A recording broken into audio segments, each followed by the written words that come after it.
નમસ્તે વિદ્યાર્થી મિત્રો, યોગી એજ્યુકેશન ગુજરાત યુટ્યુબ ચેનલમાં સ્વાગત છે તમારું. સ્ટુડન્ટ્સ, આજે આપણે જોઈશું ગુજરાત માધ્યમિક અને ઉચ્ચતર માધ્યમિક શિક્ષણ બોર્ડ ગાંધીનગર દ્વારા લેવાનારી તારીખ 24/12/2024 ને દિને ધોરણ 9 ની જે વિષય સામાજિક વિજ્ઞાનની જે એકમ કસોટી છે એ એકમ કસોટીનું સંપૂર્ણ મોડેલ પેપર તારીખ 30/1/2025 ના દિને ટીએસટી ના જે એક્ઝામ લેવામાં આવશે. સ્ટુડન્ટ્સ, તો જે પણ વિદ્યાર્થી મિત્રોએ ટીએસટી પરીક્ષાના ફોર્મ ભર્યા છે તો ફટાફટ કોમેન્ટમાં જણાવી દઉં કે ટીએસટી ના ફોર્મ ભરાયા છે. હવે જોઈશું આપણે તારીખ જે 26/12/2024 ના દિને જે એકમ કસોટી લેવામાં આવશે એ એકમ કસોટીમાં પૂછાનારા ચેપ્ટરો. પ્રકરણ છે 5, 10 અને 16. પાંચમું પ્રકરણ છે આઝાદી તરફ પ્રયાણ, 10મું પ્રકરણ છે સરકારના અંગો, 16મું પ્રકરણ છે આબોહવા. આ ત્રણ પ્રકરણોમાંથી જ 26/12/2024 ના જે તમારી એકમ કસોટી લેવામાં આવશે એ એકમ કસોટીમાં ક્વેશ્ચનો રહેશે. હવે જોઈશું આપણે એકમ કસોટીમાં પૂછાનારા મોસ્ટ આઈએમપી પ્રશ્નો. પ્રશ્ન 1, યોગ્ય વિકલ્પ પસંદ કરી જવાબ લખો. સ્ટુડન્ટ્સ, વિડીયોના અંત સુધી બન્યા રહેશો. સંપૂર્ણ જે મોડેલ પેપરમાં આપવામાં આવ્યું છે એ આન્સર સાથે છે, તો ખાસ વિડીયોના અંત સુધી બન્યા રહેશો. ચેનલને હજી પણ સબસ્ક્રાઇબ નથી કરી, સૌપ્રથમ ચેનલ સબસ્ક્રાઇબ કરી દો, વિડીયોને લાઈક પણ કરી દો. જોઈએ ફર્સ્ટ, કર્કવૃત પર સૂર્યના કિરણો સીધા પડે ત્યારે ભારતમાં કઈ ઋતુ અનુભવાય છે? તો સાચો આન્સર છે શીત ઋતુ. મે માસમાં મલબાર કિનારે થતો થોડો વરસાદ કયા નામે ઓળખાય છે? તો જવાબ છે હિમવર્ષા. અલ્લીનો સ્પેનિશ શબ્દનો અર્થ કયો છે? તો સાચો આન્સર છે નાનું બાળક. ઓક્ટોબર હીટને સ્થાનિક ભાષામાં શું કહે છે? તો સાચો આન્સર છે ભાદરવી તાપ. સાયમન કમિશન, અહીં જે સાયમન કમિશન કેટલા સભ્યોનું બનેલું હતું? તો સાચો આન્સર છે 7 સભ્યોનું. દાંડી કૂચ ક્યારે કરવામાં આવી? તો સાચો આન્સર છે જે 12 માર્ચ 1930 માં દાંડી કૂચ કરવામાં આવી હતી. કઈ વ્યક્તિ દાંડી કૂચને મહાભિનિષ્ક્રમણ સાથે સરખાવે છે? તો સાચો આન્સર છે મહાદેવભાઈ દેસાઈ. ડોમિનિયન સ્ટેટ્સ એટલે શું? તો જવાબ છે એ સંસ્થાનિક સ્વરાજ્ય. મોન્ટફોર્ટ સુધારામાં નવા સુધારાની જરૂરિયાત માટે કેટલા વર્ષે કમિશન નિમવું તેવી જોગવાઈ હતી? તો જવાબ છે 10 વર્ષે. સાયમન કમિશનનો વિરોધ કરતા લાઠીચાર્જથી કોનું મૃત્યુ થયું હતું? તો જવાબ છે લાલા લજપત રાયનું. નેતાજીનું હુલામણું નામ કોને મળ્યું હતું? તો જવાબ છે સુભાષચંદ્ર બોઝને. હિન્દુસ્તાનના વિભાજન સમયે ભારતમાં કયા અંગ્રેજ ગવર્નર જનરલ હતા? તો જવાબ છે માઉન્ટબેટન. વિધાનસભાના સભ્યપદ માટે વય મર્યાદા કેટલા વર્ષની નક્કી થઈ? તો જવાબ છે 25 વર્ષ. નેક્સ્ટ, લોકસભાનું સંખ્યાબળ અને રાજ્યસભાનું સંખ્યાબળ કેટલું નિર્ધારિત કર્યું છે? તો લોકસભાનું સંખ્યાબળ છે 545 અને રાજ્યસભાનું સંખ્યાબળ છે 250. નીચેના કયા રાજ્યોમાં ધારાસભાના 2 ગૃહો અસ્તિત્વ નથી? તો જવાબ છે આંધ્રપ્રદેશ. સર્વોચ્ચ અદાલતના ન્યાયાધીશને કોણ નિમે છે? તો જવાબ છે રાષ્ટ્રપતિ. નેક્સ્ટ જોઈએ, લોકસભાના સભ્યની સમય મર્યાદા કેટલા વર્ષની છે? તો જવાબ છે 5 વર્ષ. રાષ્ટ્રપ્રમુખ કયા ગૃહમાં 2 એંગ્લો ઇન્ડિયન સભ્યની નિમણૂક કરે છે? તો જવાબ છે લોકસભા. વડાપ્રધાનને હોદ્દા અને ગુપ્તતાના શપથ કોણ લેવડાવે છે? તો જવાબ છે રાષ્ટ્રપ્રમુખ. એટલે કે જે રાષ્ટ્રપતિ જે છે એ વડાપ્રધાનને હોદ્દા અને ગુપ્તતાના શપથ લેવડાવે છે. નેક્સ્ટ જોઈએ, રાજ્યસભામાં રાષ્ટ્રપ્રમુખ કેટલા સભ્યોને નિમે છે? તો જવાબ છે 12. સંસદમાં અંદાજપત્ર કોણ રજૂ કરે છે? તો જવાબ છે નાણાપ્રધાન. નેક્સ્ટ જોઈશું ખાલી જગ્યા પૂરો. ઋતુ પ્રમાણે બદલતા પવનને ખાલી જગ્યા પવનો કહેવાય છે? તો જવાબ છે મોસમી પવનો. ભારતમાં ખાલી જગ્યા દુનિયાનો સૌથી વધુ વરસાદ નોંધાયો છે? તો જવાબ છે મોસીનરમ, જે મેઘાલય રાજ્યમાં આ સ્થળ આવ્યું છે. નેક્સ્ટ જોઈએ, ભારતમાં પરંપરાગત રીતે ખાલી જગ્યા ઋતુ ગણવામાં આવે છે? તો જવાબ છે 6 ઋતુને. જૂન થી સપ્ટેમ્બર દરમિયાન દેશનો આશરે ખાલી જગ્યા વરસાદ પડે છે? તો જવાબ છે 80%. ગાંધીજીએ 12 માર્ચ 1930 ના રોજ ખાલી જગ્યાનો સત્યાગ્રહ શરૂ કર્યો? તો જવાબ છે મીઠાનો. ખાલી જગ્યા કોંગ્રેસ છોડીને ફોરવર્ડ બ્લોક નામના નવા રાજકીય પક્ષની સ્થાપના કરી? તો જવાબ છે સુભાષચંદ્ર બોઝે. ખાલી જગ્યા સ્વતંત્ર ભારતના પ્રથમ હિન્દી ગવર્નર જનરલ તરીકે નિયુક્ત થયા હતા? ચક્રવર્તી શ્રી રાજગોપાલાચારી. નેક્સ્ટ જોઈએ, નાણાકીય ખરડો પ્રથમ ખાલી જગ્યામાં જ રજૂ થઈ શકે છે? તો જવાબ છે લોકસભા. સંસદમાં અંદાજપત્ર ખાલી જગ્યા રજૂ કરે છે? તો જવાબ છે નાણાં પ્રધાન. સ્ટુડન્ટ્સ, ચેનલને સબસ્ક્રાઇબ નથી કરી, સૌપ્રથમ ચેનલ સબસ્ક્રાઇબ કરી દો, વિડીયોને લાઈક પણ કરી દો. ધોરણ 9 માં તમારે જે TST ની પરીક્ષા જે આપવાની છે એમની તમને જો વિદ્યાર્થી મિત્રો બુક જોઈએ છે તો નીચે ડિસ્ક્રિપ્શનમાં તમને એ બુક માટેની લિંક પણ આપવામાં આવી છે. તો ખાસ વિદ્યાર્થી મિત્રો TST માટેની બુક પણ તમે લઈ શકો. નેક્સ્ટ જોઈએ હવે, સર્વોચ્ચ અદાલતના ન્યાયાધીશોની નિમણૂક ખાલી જગ્યા કરે છે? રાષ્ટ્રપ્રમુખ કરે છે. તો સ્ટુડન્ટ્સ, ખાસ વિડીયોને લાઈક નથી કર્યો, સૌપ્રથમ વિડીયોને લાઈક કરી દો, ચેનલને સબસ્ક્રાઇબ કરી દો. ફોરવર્ડ બ્લોકના સ્થાપક? તો સાચો આન્સર છે ડી, સુભાષચંદ્ર બોઝ. હિન્દ છોડો ચળવળ? તો સાચો આન્સર છે 1942. બ્રિટિશ પાર્લામેન્ટે હિન્દ સ્વાતંત્ર્ય ધારો પસાર કર્યો? તો સાચો આન્સર છે ઈસવીસન 1947 માં. નેક્સ્ટ જોઈએ, સાયમન કમિશનની નિમણૂક? તો સાચો આન્સર છે ઈસવીસન 1927. હિન્દના છેલ્લા બ્રિટિશ વાઇસરોય? તો સાચો આન્સર છે અહીં હિન્દના જે છેલ્લા બ્રિટિશ વાઇસરોય જે છે એ માઉન્ટ બેટન છે. નેક્સ્ટ જોઈએ, 6, કરેંગે યા મરેંગેનું સૂત્ર? તો સાચો આન્સર છે ગાંધીજી. તો ખાસ વિદ્યાર્થી મિત્રો આ જોડો પણ મોસ્ટ આઈએમપી રહેશે. નેક્સ્ટ જોઈએ આપણે હવે ક્વેશ્ચનો. નીચેના પ્રશ્નોના 1-2 વાક્યોમાં જવાબ લખો. ભારતના લોકોએ સાયમન કમિશનનો શા માટે વિરોધ કર્યો? જવાબ છે સાયમન કમિશનનો વિરોધ તે માટે કરવામાં આવ્યો કારણ કે કમિશનમાં કોઈ ભારતીય સભ્ય ન હતો. આઝાદ હિન્દ ફૌજના સૂત્રો જણાવો? તો જવાબ છે જય હિન્દ, તુમ મુझे खून दो, मैं तुम्हें आजादी दूंगा. નેક્સ્ટ જોઈએ, માઉન્ટ બેટન યોજના ક્યારે રજૂ થઈ? તો માઉન્ટ બેટન યોજના 3 જૂન 1947ના રોજ રજૂ કરવામાં આવી હતી.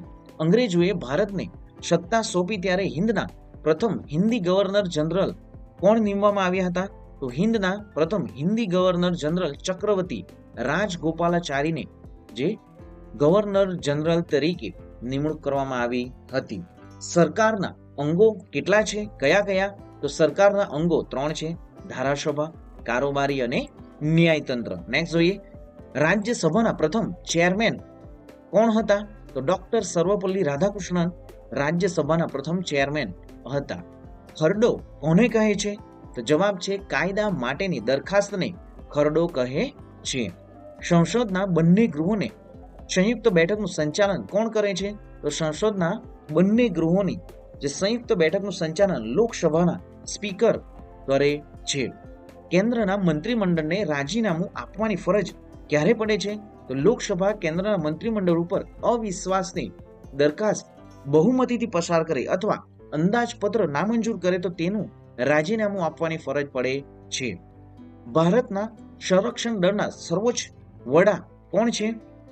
તો ભારતના સંરક્ષણ દળોના સર્વોચ્ચ જે વડા છે રાષ્ટ્રપ્રમુખ એટલે કે રાષ્ટ્રપતિ છે. તો બાળકો, વિદ્યાર્થીઓ અને જે વાલી મિત્રો જોઈ છે તો વાલી મિત્રો પણ અહીં આપણે એક કોમેન્ટમાં તમારો ક્વેશ્ચન આન્સર જોઈશે મને કે આપણા હાલના રાષ્ટ્રપતિ કોણ છે. તો ફટાફટ વિદ્યાર્થીઓ કોમેન્ટ કરો કે આપણા રાષ્ટ્રપતિ કોણ છે. નેક્સ્ટ જોઈએ, હિમાલય ભારતનું રક્ષણ કરતી કુદરતી દિવાલ છે કઈ રીતે? તો જવાબ જોઈએ આપણે કે હિમાલય શિયાળામાં મધ્ય એશિયા તરફથી આવતા કાતિલ ઠંડા પવનોને રોકી ભારતને સખત ઠંડીથી બચાવે છે. આ રીતે તે ભારતની ઉત્તર સરહદ પર આવેલી રક્ષણ કરતી કુદરતી દિવાલ છે. નેક્સ્ટ જોઈએ, ઓક્ટોબર હીટ એટલે શું? તો જવાબ છે ઓક્ટોબર માસમાં એ ભાદરવા મહિનાના ઉત્તરાર્ધમાં ઊંચા તાપમાન અને ભેજના ઊંચા પ્રમાણને લીધે દિવસનું હવામાન કળાવનારું થઈ જાય છે. આ સ્થિતિને ઓક્ટોબર હીટ કહે છે. ગુજરાતમાં હવામાનની સ્થિતિને ભાદરવાનો તાપ પણ કહે છે. ભારતમાં ડિસેમ્બરથી ફેબ્રુઆરી સુધીના સમયગાળાને કઈ ઋતુ ગણવામાં આવે છે? તો સ્ટુડન્ટ્સ અહીં પણ તમને ફટાફટ આ 13 ક્વેશ્ચન છે એમનો કોમેન્ટમાં આન્સર જણાવો કે ભારતમાં ડિસેમ્બરથી ફેબ્રુઆરી સુધીના સમયગાળાને કઈ ઋતુ ગણવામાં આવે છે. નેક્સ્ટ જોઈએ, ભારતની આબોહવાને અસર કરતા પરિબળો કયા છે? તો ભારતની આબોહવાને અસર કરતા પરિબળો અક્ષાંશ એટલે કે વિષુવવૃત્તથી ઉત્તર, સમુદ્રથી અંતર, સમુદ્રની સપાટીથી ઊંચાઈ, વાતાવરણીય દબાણ અને પવનો. નેક્સ્ટ જોઈએ, મોસમી પવનોની અનિયમિતતાની અસર કોની કોની પર પડે છે? તો મોસમી પવનની અનિયમિતતાની અસર ભારતની આબોહવા પર તેમજ લોકોના ખાનપાન, રહેણીકરણી, સ્વભાવ, ખેતી પ્રવૃત્તિ વગેરે પર પડે છે. નેક્સ્ટ જોઈએ હવે પ્રશ્ન 3. નીચે દર્શાવેલ પ્રશ્નના 4-5 વાક્યમાં જવાબ લખો. મોસમી પવનો કોને કહે છે? તો જવાબ છે શિયાળામાં હિમાલયના પર્વતીય જે ક્ષેત્રમાં ભારે દબાણ હોય છે, તેથી અહીંના ઠંડા અને સૂકા પવનો દક્ષિણ ભારતના હળવા દબાણવાળા સમુદ્રી વિસ્તારો તરફ વાય છે. ઉનાળામાં ઉત્તર ભારતમાં ઊંચા તાપમાનને કારણે હલકું દબાણ રચાય છે. આ સમયે હિન્દ મહાસાગર પર ભારે દબાણ હોય છે, તેથી હિન્દ મહાસાગર પરથી ઉત્તર ભારતના હલકા દબાણ તરફ પવનો વાય છે. તે ભેજવાળા હોવાથી વરસાદ લાવે છે. તે દક્ષિણ પશ્ચિમ મોસમી પવનો કહેવાય છે. નેક્સ્ટ જોઈએ, હિમાલય ભારતનું રક્ષણ કરતી કુદરતી દિવાલ છે. કઈ રીતે? તો હિમાલય શિયાળામાં મધ્ય એશિયા તરફથી આવતા કાતિલ ઠંડા પવનોને રોકી ભારતને સખત ઠંડીથી બચાવે છે. આ રીતે ભારતની ઉત્તર સરહદ પર આવેલી રક્ષણ કરતી કુદરતી દિવાલ છે. નેક્સ્ટ જોઈએ, વરસાદનો ક્રમભંગ કોને કહેવાય છે? તો મોસમી પવનો સાથે સંકળાયેલા વરસાદ પણ એક ધારો અને નિયમિત હોતા નથી. મોસમી પવનની ઋતુમાં વરસાદવાળા અને વરસાદ વગરના દિવસો વારાફરતી આવ્યા કરે છે. આ ઘટનાને વરસાદનો ક્રમભંગ કહે છે. સમુદ્ર સપાટીથી ઊંચાઈ વધતા હવામાનમાં શું ફેરફાર થાય છે? તો અહીં પણ સંપૂર્ણ આન્સર છે બાળકો, કે તમે જોઈ શકો છો, સ્ક્રીનશોટ પણ લઈ શકો. નેક્સ્ટ જોઈએ આપણે હવે, હવામાન ખાતાની કચેરીએ ભારતની આબોહવાના સંદર્ભમાં કઈ રીતે વહેંચણી કરી શકાય છે? તો શીત ઋતુ શિયાળો ડિસેમ્બરથી ફેબ્રુઆરી, ઉષ્ણ ઋતુ ઉનાળાથી માર્ચ, વર્ષા ઋતુ ચોમાસું જે છે જૂનથી સપ્ટેમ્બર, નિવર્તન એટલે કે ઋતુ પાછા ફરતા મોસમી પવનની ઋતુ ઓક્ટોબરથી નવેમ્બર. નેક્સ્ટ જોઈએ, કમોસમી વરસાદ કેમ અને ક્યારે પડે છે? તો જવાબ જોઈએ આપણે કે શિયાળામાં જમીન પરથી વાતા સૂકા પવનો સામાન્ય રીતે વરસાદ લાવતા નથી, પણ ઉત્તર પૂર્વના મોસમી પવનો બંગાળની ખાડી ઓળંગીને આવતા હોવાથી ભેજ લઈને આવે છે. આ ભેજવાળા પવનો કોરોમંડલ તટ ઉપર વધુ વરસાદ આપે છે, પણ ઉત્તર પૂર્વ ભારતમાં પશ્ચિમી વિક્ષોભ તથા વંટોળના લીધે થોડો વરસાદ પડે છે. પંજાબ તથા હરિયાણામાં પણ વરસાદ રવિ પાક માટે ખૂબ જ અનુકૂળ બને છે. આ પવનો ક્યારેક ગુજરાતમાં પણ વરસાદ આપે છે, અને ગુજરાતમાં આ સમયે પડતા વરસાદને કમોસમી વરસાદ અથવા માવઠું પણ કહેવાય છે. તો સ્ટુડન્ટ્સ, તમને ક્વેશ્ચન પૂછાઈ શકે માવઠું કયો નહીં કહેવાય? તો ગુજરાતમાં જે સમયે પડતા વરસાદને શું કહેવામાં આવે છે? માવઠું કહેવામાં આવે છે. નેક્સ્ટ જોઈએ, બ્રિટિશ સરકારે નહેરુ કમિટીની અહેવાલની ભલામણને અસ્વીકાર કર્યો. તો અહીં સંપૂર્ણ આન્સર જોઈ શકો છો. નેક્સ્ટ જોઈએ હવે, સવિનય કાનૂન ભંગની ચળવળના ભાગરૂપે ગાંધીજીએ દાંડી ગામના દરિયા કિનારે જઈ મીઠાના કાયદાનો ભંગ કરવાનું નક્કી કર્યું.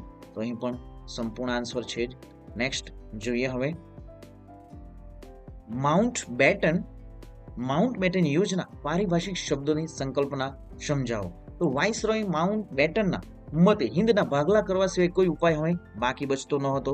સરદાર પટેલ જેવા વાસ્તવદર્શી નેતાઓએ પણ માઉન્ટ બેટનની વાતને સ્વીકારી લેવા આગ્રહ કર્યો હતો. આ સંજોગમાં લાંબી ચર્ચા વિચારણા અંતે વાઇસરોય બેટને અખંડ હિંદના 2 ભાગલા કરવાની આખરી યોજના રજૂ કરી. આ યોજના માઉન્ટ બેટન યોજનાના નામે ઓળખાય છે. નેક્સ્ટ જોઈએ, દાંડી કૂચ ક્યાંથી ક્યાં યોજવામાં આવી હતી અને શા માટે? તો દાંડી કૂચ જે 22 માર્ચ 1930 ના રોજ અમદાવાદના સાબરમતી હરિજન આશ્રમથી નવસારી જિલ્લામાં આવેલ દાંડી બંદર સુધી યોજવામાં આવી હતી. સવિનય કાનૂન ભંગના આંદોલનના ભાગરૂપે મીઠાના કાયદાનો ભંગ કરવા દાંડી કૂચ યોજવામાં આવી હતી. નેક્સ્ટ જોઈએ, ભારતના ભાગલાને પરિણામે ભારતને કઈ કઈ મુખ્ય સમસ્યાઓ હલ કરવાની હતી? તો જવાબ છે લશ્કરોની વ્યવસ્થા, મિલકતોને લગતા પ્રશ્નો, લેણા અને દેવાનો હિસાબ, નિરાશ્રિતોનો પુનર્વસવાટ, જાહેર સેવાઓ અને તેના અધિકારો તથા વહીવટી તંત્રની વ્યવસ્થા. ભારતની પૂર્વ અને પશ્ચિમ બાજુએ નવા રચાયેલા પાકિસ્તાન સાથેની આંતરરાષ્ટ્રીય સરહદો નક્કી કરવી અને નદીઓની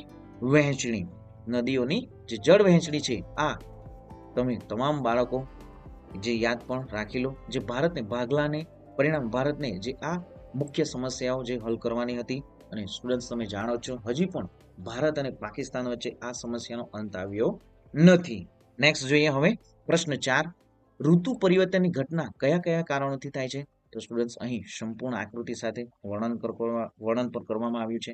નેક્સ્ટ જોઈએ, આબોહવાને અસર કરતા પરિબળોની ટૂંકમાં માહિતી જણાવો. તો સ્ટુડન્ટ્સ તમારી જે એકમ કસોટી લેવાના છે એ એકમ કસોટીમાં આ મોડેલ પેપર આધારિત જ પ્રશ્નો પણ રહેશે.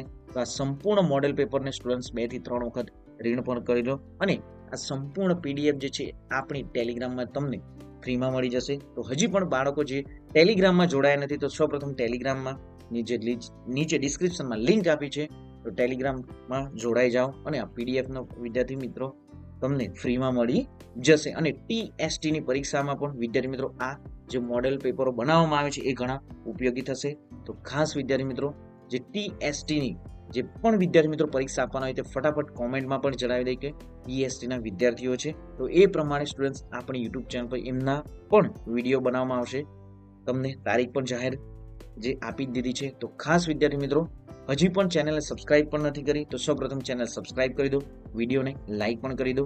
અહીં મોસ્ટ આઈએમપી જે ક્વેશ્ચનો પણ તમને જે લોંગ ક્વેશ્ચનો છે એ પણ આપવામાં આવ્યા જ છે. તો બાળકો ખાસ આ સંપૂર્ણ મોડેલ પેપરને તમારી નોટબુકમાં પણ લખી દો. અહીં જે ક્વેશ્ચનો કે આબોહવાની માનવ જીવન પર થતી અસરો જણાવો. આ જે ક્વેશ્ચનો છે પણ એ પણ મોસ્ટ આઈએમપી છે. તમારી આવનારી જે દ્વિતીય પરીક્ષામાં પણ સ્ટુડન્ટ્સ આ ક્વેશ્ચનો પૂછાઈ શકે. તો ખાસ વિદ્યાર્થી મિત્રો જે મોડેલ પેપર પણ દ્વિતીય પરીક્ષાનું પણ બનાવવામાં આવશે. તો વિદ્યાર્થી મિત્રો ચેનલને હજી પણ સબસ્ક્રાઇબ નથી કરી સૌપ્રથમ ચેનલ સબસ્ક્રાઇબ કરી દો, વિડીયોને લાઇક પણ કરી દો. અને ટીએસટીની જે બુક જે છે વિદ્યાર્થી મિત્રો આપણા ડિસ્ક્રિપ્શનમાં તમને મંગાવી પણ શકો, નીચે ડિસ્ક્રિપ્શનમાં લિંક પણ આપી છે. તો ખાસ વિદ્યાર્થી મિત્રો બુક પણ મંગાવીને સંપૂર્ણ રીડ કરવી. નેક્સ્ટ જોઈએ, ગાંધીજીએ ભારતના ભાગલાનો કેમ સ્વીકાર કર્યો? મોસ્ટ આઈએમપી ક્વેશ્ચન એ ગાંધીજીએ ભારતના ભાગલાનો કેમ સ્વીકાર કર્યો? તો મોસ્ટ આઈએમપી છે વિદ્યાર્થી મિત્રો, રીડ કરી લઉં. હિન્દ છોડો ચળવળ અને એ ચળવળના વિવિધ બનાવો જણાવો. તો અહીં પણ એ સંપૂર્ણ આન્સર દર્શાવવામાં આવ્યા છે. નેક્સ્ટ જોઈએ, ટૂંકનોંધ લખો, રાજ્યપાલનું સ્થાન અને કાર્યો. તો અહીં પણ રાજ્યપાલના સંપૂર્ણ કાર્ય અને સ્થાન પણ દર્શાવવામાં આવ્યા છે. તો સ્ટુડન્ટ્સ હજી પણ ચેનલ સબસ્ક્રાઇબ નથી કરી સૌપ્રથમ ચેનલને સબસ્ક્રાઇબ કરી દો, વિડીયોને લાઇક પણ કરી દો.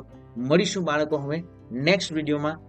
તારીખ જે તમારી 26/12/2025 દિને જે એકમ કસોટી લેવામાં આવશે સામાજિક વિજ્ઞાનની અને ગણિત વિષયની, તો એમનું જે પેપર રહેશે, પ્રશ્ન બેંક રહેશે, ગુજરાત બોર્ડ દ્વારા જે પ્રસારિત થાય છે એમનું સોલ્યુશન પણ આપણી યુટ્યુબ ચેનલ પર મૂકવામાં આવશે.